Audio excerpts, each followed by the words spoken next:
All right, so I want to talk about these. These are catch basins. And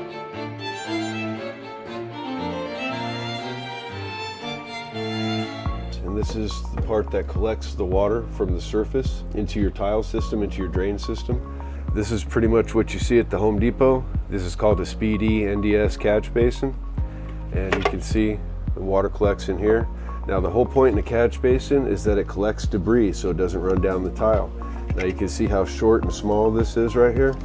It's not going to collect any debris at all. And these are our patented French drainman catch basins. Now you can see this holds up to 1 gallon of debris. So this is going to be much more efficient for grabbing all of that debris so it doesn't go down the tile. What we do with these is we'll drill the bottom of them and we'll set them in a mini dry well with non-woven geotextile filter fabric and a little bit of pea gravel.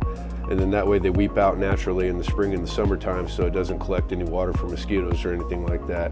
It's made of high density polyethylene, so it will withstand all the temperatures, it will not crack, it will not break. This is a much better assembly.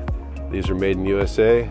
These are made wherever they're made. I'm not sure. I'd probably say not USA though. So this is exactly the materials that we use on every single installation. You get a lifetime warranty with our assemblies, with our installations. We want to do a good job, something that's going to last a lifetime.